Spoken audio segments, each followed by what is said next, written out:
Dricus du Plessis out-injured sees Kyle Baralio calling for an interim title fight against Khamzat Chimaev at International Fight Week. All this and more coming up next on Fighting with Friends.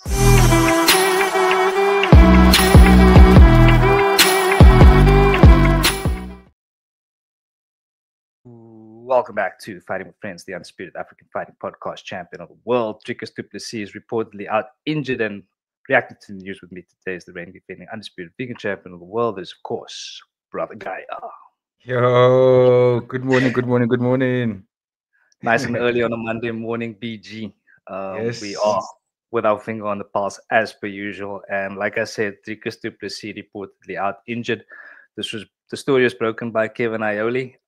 This article, as you can see, is from Home of the Fight Yes. on Twitter. So give him a follow if you want to keep up to date with all the fight news, and also follow Fighting with Friends if you want to show us some love. We really appreciate that. But anyway, BG, this is massive news now. Of course, as South Africans, Yeah. gutted yet if this is in fact true. And Kevin Ioli is quite a respectable journalist, so no reason for him to be making up anything like that. So PG, initial reaction here, and then we'll dive a bit deeper into the story. But just give me your thoughts when you saw the story this morning, please. Well, to be quite honest, it was the first thing I woke up to. Actually, woke up, put my alarm off, and then I saw a message from you, and then I saw the story, and then I was like, "No, man, this can't be the first thing I'm waking up to. It can't be real." Because but then when I saw that it was a reliable source from Home of the Fight, I mean, this is very reliable source. It's like, okay, there has to be some truth to this. It can't be something that's just manufactured, And then I also remembered seeing Khamzat also did a tweet about it, and he also sounded a bit gutted. And yeah, if it is that this is the real reality of it, I am not too chuffed about this information, to be honest with you, because I was really looking forward to Dricus slapping Khamzat left, right, and center and tapping him out in the 5th round. To be honest with you, that's what I was looking forward to. But yeah, I can't really. I don't want to get myself worked up too much. All I can do at this point, if this is the reality, is just wish Dricus the time to come back. But yeah, I was looking forward to middle of the year seeing Dricus wipe the floor of Khamzat and then prove to people why he's the greatest athlete ever. Subbing him somewhere, you say? Subbing him in the 5th round, bro. Yeah, it would be epic to see Khamzat tap, bro. That would make my year, to be honest with you, bro. But anyway, moving forward here, we do have Kyle Baralio calling for an interim title shot here, as you can see. Kyle Baralio reveals that Khamzat Chimaev has agreed to fight him, or suggested that the fight could be for the interim title.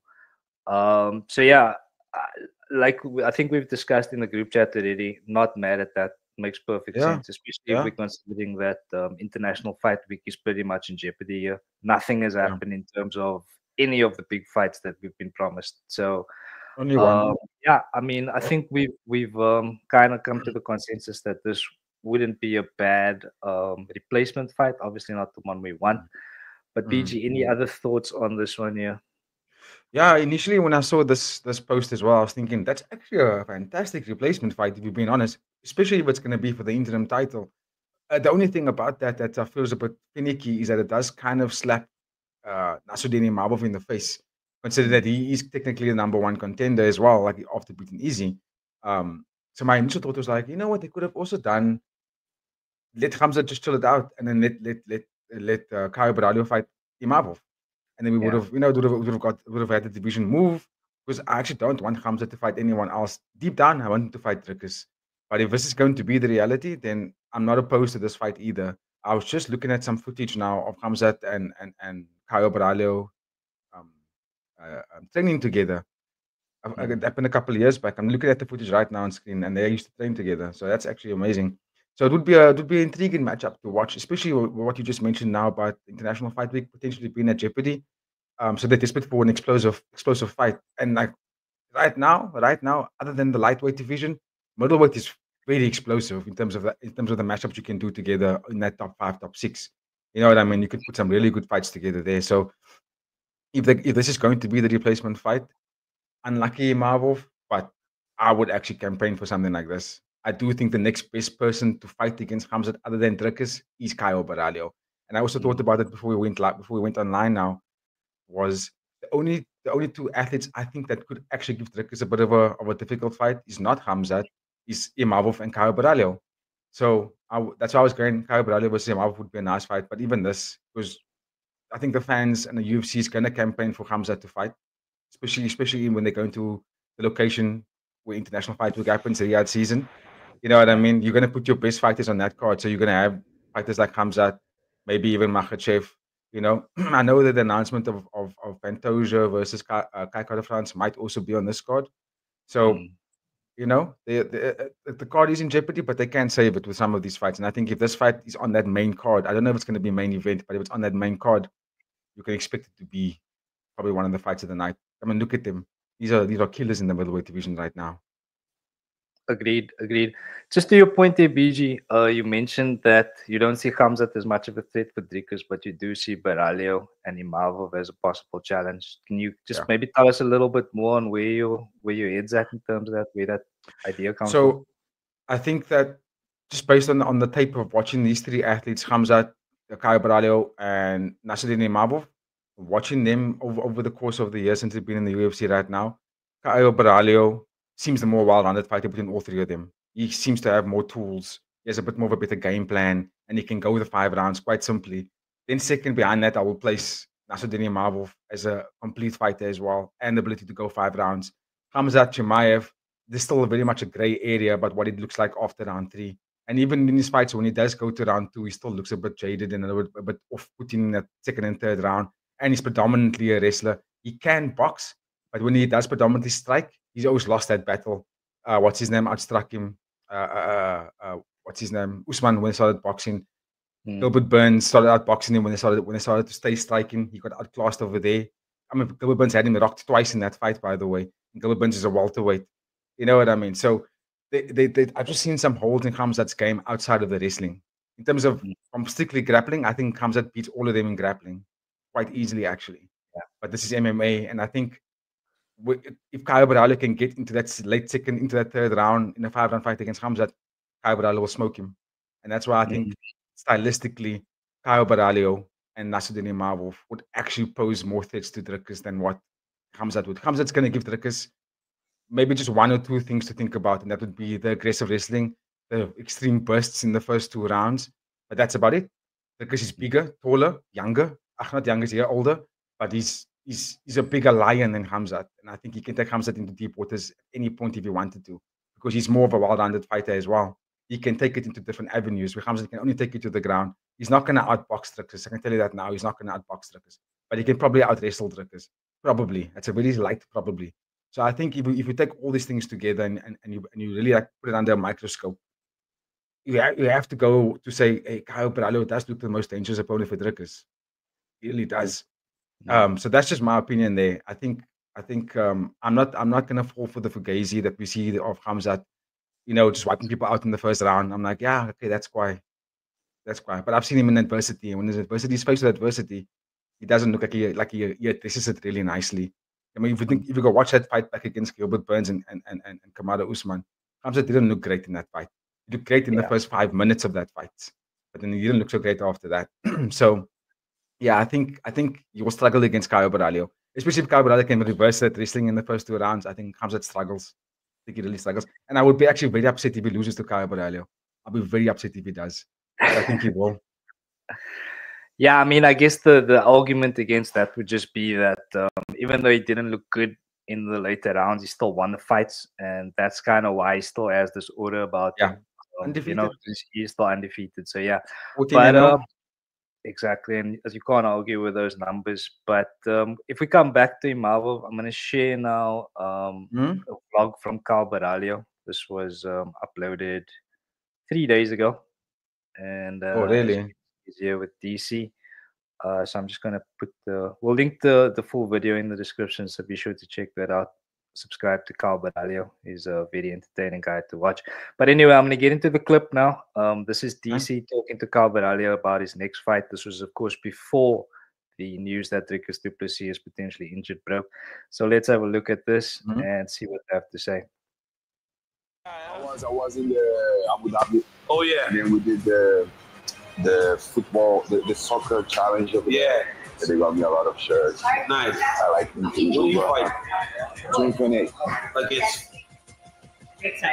Okay, so there you see June it 28th. says who you fighting June 28th, and he says against who, and then they censor it out there. So I'm just gonna play it back one more time. Please. They got me a lot of shirts. Nice. I like them Who do too. you bro. fight Okay, so let's see if we can. June 28th. against? See that? Oh shit. Okay. Mouth Sorry. Marvel. Let So me just wait there. that fight was already set up, which is also makes a lot of sense. I mean, these two guys, like you said, Bro. top two contenders in the division. Comes Yeah. out, of course, has been fast tracked a little bit because of his entertainment value and his order. But I think, like you said, these two, Imavov and Baralio, are probably the two most deserving of a title fight if we're gonna be real about it. So yeah, unfortunate that that fight isn't possibly not happening. It would also been a great one to see on international fight, Yes. two contenders. And yeah, if we Yeah. could have both fights, Khamzat DDP and Imavov Baralio on the same card, that would be so epic. But yeah, it does kind of put things in jeopardy a little bit, yeah. But yeah, very interesting that he mentioned that. Yeah. Okay, and that of course brings us to now. If DDP is out and Imavov doesn't have a fight, who does Imavov fight next? What makes sense for him here, you know?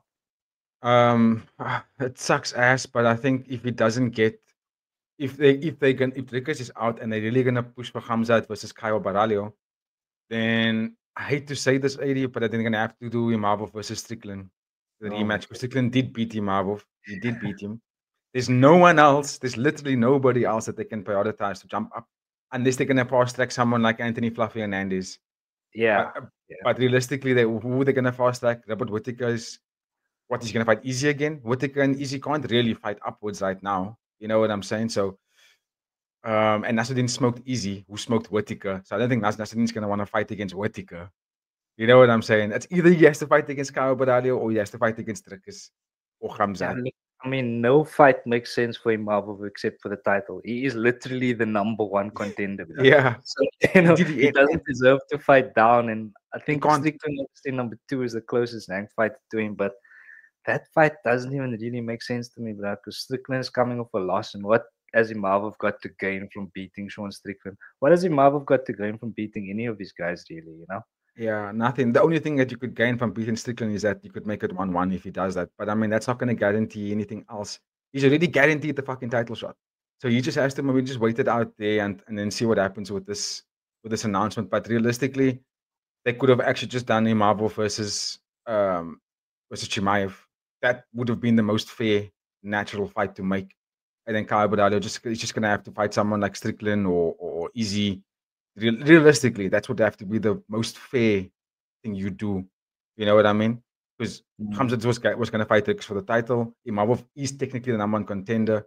So now if you can't fight against the champion is out, then you have to put number one contender against the title challenger, which is Khamzat. You know what I mean? That's the most fair thing to do.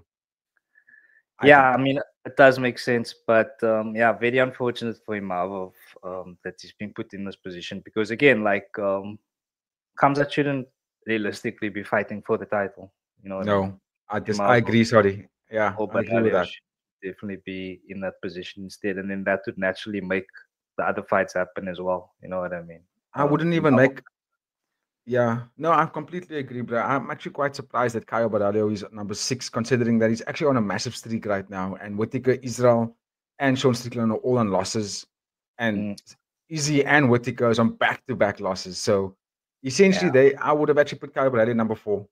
That's what I would have done. And then he could have guaranteed it.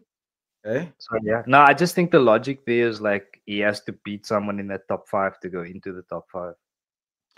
Yeah, I think he does. I think Kyle Baralio is along with Rickers and Khamzat and Nasruddin Imavov. They're all those fighters. None of them are over 31, right? So for me, that's the new breed for the middleweight division. You know, Rickers, Easy and Whittaker and Sean Strickland. Not Sean Strickland, Easy and Whittaker are both over 35. So if anything, like they probably only have a year or 2 left. You know, their status is. And the championship status and who they are is keeping him in the top 5. But like you and I like to go and based on like the numbers and also the past few fights, what warrants your next fight. And Izzy and Whittaker, they haven't done enough in the last 2 to 3 fights each to warrant them high level opponents next. They both need to get back in the win column. So essentially, they should be fighting outside the top 5, and Caio Borralho should be going up. You know what I mean? Yeah. Next breed, it's the next generation. It's a new breed of the middleweight division. Anthony Papa Hernandez as well. These guys should be climbing up the ranks a lot faster. You know, Agreed. that's just my opinion. But yeah, sorry, I'm just turning my WhatsApp off here. But yeah, For sure. it does kind of leave us in a bit of a tricky situation here when it comes to International Fight Week, Yeah. because there's been no progress on the John Jones Tom Aspinall fight. Islam's team has come out and said they're not going to fight Ilya. So where does this leave us now in terms of International Fight Week, PG? So like I said, I just if you can, just give me maybe your top main and co-main for International Fight Week, or even top 3 fights if you can. Okay, not a problem. So if the news is what it is that we discussed now with Ruckus in the middleweight division, I would go main event. I would probably go Khamzat versus Nasruddin Imavov or Khamzat versus Caio Borralho. If it's not that one, I'll say Khamzat versus Caio Borralho main event, and then I'll go. What do you see? You need a title. You need a title fight on this card. So maybe that can be the co-main event, and then we can throw. Did they make Pantoja versus Kai Kara France 316? I'm not sure, but I think that could potentially be one of the fights that they put on here. Just because. So then I would probably do that. Yeah. So then I will do that. Then I would do. That sucks. It's a bit of a. Not for this card, but you need a title fight on this card. So you could go Pantoja versus Kai Kara France because they both signed the contract already. John Jones and Tom Aspinall is too difficult to make. I think it's only going to happen much later in the year. I don't know if that's going to be International Fight Week. So I'll go Pantoja, Kai Kara France main event, Caio Borralho versus Imavov versus Khamzat. But Imavov has been quite interim title, but Imavov has been quite quiet. He hasn't even put his name in the hat for this conversation, which is quite surprising. That's always how he is, bro. He does himself no favors in terms of selling himself to the fans, you know. Like this he is a perfect time for him. Does the job and goes home. Which is not good. It's quite because he's a good fighter to watch, but I think he also has to put in this part of the work because this is also what guarantees. It's also part of the job as a fighter. You have to also do this, and I hate it, but you must. And I think this would have been a perfect time for him to have injected his name into the conversation there, because now you got Caio Borralho and who's ranked number 7 or 6 talking to Khamzat, and they're going back and forth. But you ranked number 1. How long are you going to wait to fight someone, Imavov? How long do you want to wait? You know what I mean? Like that, you in your prime, you're 31 years old. You need to get in there. So I think, or 30 years old. So I think, yeah, you should have actually campaigned here and say, no, Caio Borralho, you can wait. I'm going to take Khamzat here, interim title. And then you can climb the ranks, go fight Whittaker, go fight Izzy. That should be your next fight anyway. You know, and that could also be on this fucking card. That could be maybe the featured bout. So you would have Pantoja versus Kai Kara France main event title shot. Caio Imavov versus Chimaev, co-main event interim title shot for the middleweight. Featured bout, we do Caio Borralho versus Izzy or Caio Borralho versus Whittaker. And then the rest of the card can be folded some entertaining fights. I would even go as far. I'm not sure what date does Dustin Poirier want to make his retirement fight, but I would have thrown Dustin Poirier, Max Holloway, BMF title on that card as well, which is also Dustin Poirier's retirement fight. And then the rest of the card can be some other stuff. I have to go a bit more depth to think about who can pull up that card. We could even go Ilya and Charles, since we're not going to get Ilya and Makhachev. Yeah, but Ilya's also like, he doesn't want to fight anyone, bro. He's like, I have to fight for the title. Apparently, like what I saw on Joe Rogan is that he was promised the title fight once he vacated the belt. So that's what he says. So I don't know why he would lie about something like that. And if now Islam them was saying, nah, we don't want to fight him, where does that leave us? You know what I mean? Yeah, it's a shitty predicament for the organization and for the fans. And for the division, bro. I mean, the division is so stacked that I mean, this is the division the fans want to see some progress in, man. Because so poised here, anything can happen. We got so many superstars. We want to see some progress in this division, but it seems like Islam's camp is holding up everything. And Ilya, of course, whether you like it or not, what he did, it's not logistically the best move for the division. So yeah, it leaves us in quite a tricky situation. But of course, ladies and gentlemen, if you have any thoughts on this, let us know in the comments. Like and subscribe to Fighting with Friends. BG, any final thoughts here? I have one question before the final thoughts. What are your thoughts for 317? What matchups would you like to watch? Bra, honestly, I think that Calberalio comes at Chimaev interim title. I'll go Pantoja Kai Kara France for the flyweight, and then possibly I don't know if they booked Kayla Addison. Have they booked that fight yet? Yeah, that fight's on a different fight card. It's on. That's on a different. What did we watch? We had 314, so they 315, I think. What about Valentina? Is she booked on a card as well? Yeah, she's fighting. She's fighting against Manon Ferro. I'll tell you now. The announcement was made over the weekend. I think she's on 315 also. No, she's not. She's not on 315. Yeah. Look, I mean, Sorry. if it's gonna be Riyadh season, then maybe Ankalaev. I don't know what his turnaround's like. Maybe we could look at having a light heavyweight division title fight. I don't know if Alex Pereira's up for the rematch yet. I don't know. Here what we go. this- 315. Sorry, 315 is Valentina versus Manon Ferro. Okay. So yeah, What's a Moosey card? Sorry. it doesn't leave us with many options here. So yeah, I'm gonna go Calberalio, Hamza Chimaev interim title, Pantoja Kai Kara France flyweight title, and then that's about as much as I can say for the matter for now, bro. Yeah, that's pretty much it for me. Yeah, so let's take two final thoughts. Sorry, so final thoughts. Yeah, still very gutted of that news. It's gonna take me a moment to, just to get used to it. I think I'm only gonna be happy about that news if there is an interim title fight to replace it. Then I'll be like, okay, cool. It's not all in vain, So yeah, I'm gonna hold it till that. I'm gonna keep my fingers crossed that they do something about this, and I hope that his injury is not that bad, and we can maybe see him fight November, August, November, maybe around that time. Yeah, we'll have to December. keep a lookout to hear what the nature of the injury is. And Yeah. see how serious it is. But yeah, again, ladies and gentlemen, any thoughts? Let us know in the comment section. Like and subscribe to the channel, Fighting with Friends. And yeah, happy Easter part 2. It's Easter Monday officially. I hope you're enjoying it with your family. And yeah, BG, I think we will wrap it up then for this breaking news segment. I've been Adrian Lowe. He's been BG Ross Cupido. And we are out of here.